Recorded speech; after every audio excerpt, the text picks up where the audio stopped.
Hello, ഇന്ന് ഞങ്ങൾക്ക് കുറച്ച് അരിക്കുമിലി കിട്ടിയിട്ടുണ്ട്. കഴിഞ്ഞ കൊല്ലം വീടിൻ്റെ സൈഡിൽ നിന്നെല്ലാം നമ്മൾ കുറേ പറിച്ചിട്ടുണ്ടായിന്. ഇതിപ്പോൾ വീടിൻ്റെ ബാക്ക് ഭാഗത്താണ് കേട്ടോ മുളച്ച് വന്നിട്ടുള്ളത്. നമ്മ ഇത് ശ്രദ്ധിച്ചിട്ടേ ഇല്ല. രാവിലെ മനോജേട്ടൻ വന്നപ്പോഴാണ് ഇവിടെ അരിക്കുമിലി മുളച്ചിട്ടില്ല കാര്യം പറയുന്നത്. അത് കേട്ടപ്പാട് നമ്മ ഒരു പാത്രം എടുത്തിട്ട് വന്ന് എല്ലാം പറിക്കാൻ തുടങ്ങിയിട്ടാ. അങ്ങനെ ഓരോന്നോരോന്നായി പറിച്ചിട്ട് പാത്രത്തിലാക്കുന്നുണ്ട്. മിച്ചുട്ടനും കൂടുന്നുണ്ട്.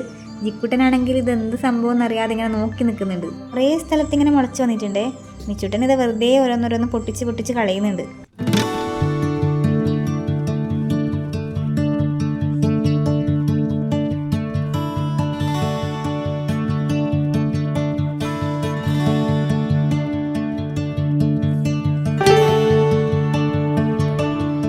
നമ്മളെ പാത്രം നിറയാനായി. ഇനിയും ഉണ്ട് കേട്ടോ, കുറേ ഉണ്ട്. മിച്ചുട്ടൻ്റെ ഇത് ആദ്യമായിട്ടാണ് കേട്ടോ കാണുന്നത്.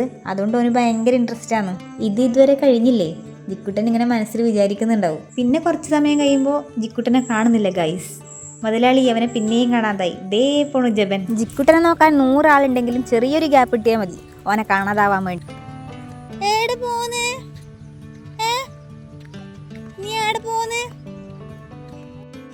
അങ്ങനെ ഞാൻ ജിക്കുട്ടനെയും കൂട്ടിയിട്ട് വീട്ടിലേക്ക് എത്തുമ്പോൾ അരുണേട്ടൻ അരിക്കുമിളി വൃത്തിയാക്കുന്നുണ്ട്. ആദ്യം 2-3 പ്രാവശ്യം എൻ്റെ ചെടിയെല്ലാം കളഞ്ഞ് വൃത്തിയാക്കി.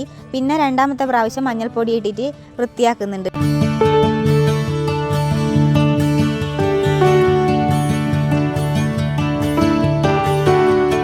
വാഷ് ബേസിൻ്റെ സൈഡിൽ വിമ്മെല്ലാം വെച്ചിട്ടുണ്ട്. വിമ്മിട്ടിട്ട് കഴുകിയിട്ടൊന്നും ഇല്ല കേട്ടാ, തെറ്റിദ്ധരിക്കല്ലേ. ഫൈനലി നമ്മളിത് വൃത്തിയാക്കി കഴിഞ്ഞു. ഇനി നമുക്കിത് കറിയാക്കാം. മിച്ചുട്ടൻ കുറേ സമയമായിട്ടാണ് ഇവിടെ ഓൺ വോയിസ് ചെയ്യാൻ വേണ്ടി നിൽക്കുന്നത്. ബാക്കിയുള്ളത് മിച്ചുട്ടൻ പറഞ്ഞു തരുന്നതായിരിക്കും. മിച്ചുവിൻ്റെ കുഞ്ഞു വർത്താനാണ്. അപ്പോൾ അതെല്ലാവരും മനസ്സിലാക്കാൻ വേണ്ടിയിട്ട് ശ്രമിക്കണേ.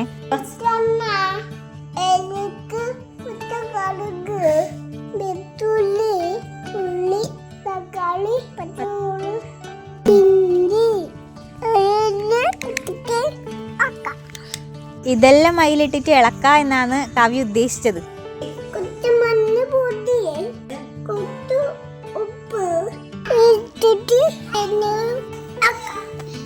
ഉപ്പും മഞ്ഞൾപ്പൊടി ഇട്ടിട്ട് പിന്നെയും നല്ല പാങ്ങിൽ ഇളക്കുന്നുണ്ട്. മുളക് പൊടിയിലൊന്നിച്ച് ഗരം മസാലയും ചിക്കൻ മസാലയും ഇട്ട് കൊടുക്കുന്നുണ്ട്. മിച്ചുട്ടൻ്റെ ചെറിയൊരു ആഗ്രഹമായിരുന്നു കേട്ടോ ഓൺ വോയിസ് ചെയ്യണം എന്നുള്ളത്. കുറച്ച് ദിവസമായി എന്നോട് പറയുന്നു. മിച്ചുവിൻ്റെ ആഗ്രഹം എന്തായാലും നടത്തി കൊടുത്തിട്ടുണ്ട്. മസാലയെല്ലാം സെറ്റായിട്ടാകുമ്പോൾ അതിലേക്ക് അരിക്കുമ്പളും ചേർത്ത് ഒന്ന് ഇളക്കി യോജിപ്പിച്ചിട്ട് പിന്നെ അതിലേക്ക് കുറച്ച് വെള്ളവും ആവശ്യത്തിന് തേങ്ങയും.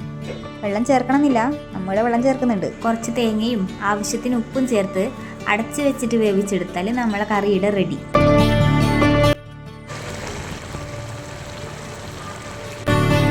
നമ്മളെ ചാനൽ സബ്സ്ക്രൈബ് ചെയ്യാത്തവരുണ്ടെങ്കിൽ സബ്സ്ക്രൈബ് ചെയ്തിട്ടൊന്ന് സപ്പോർട്ട് ചെയ്യണേ. വീഡിയോ ഇഷ്ടപ്പെട്ടാൽ ലൈക്ക് ചെയ്യാനും മറക്കല്ലേ.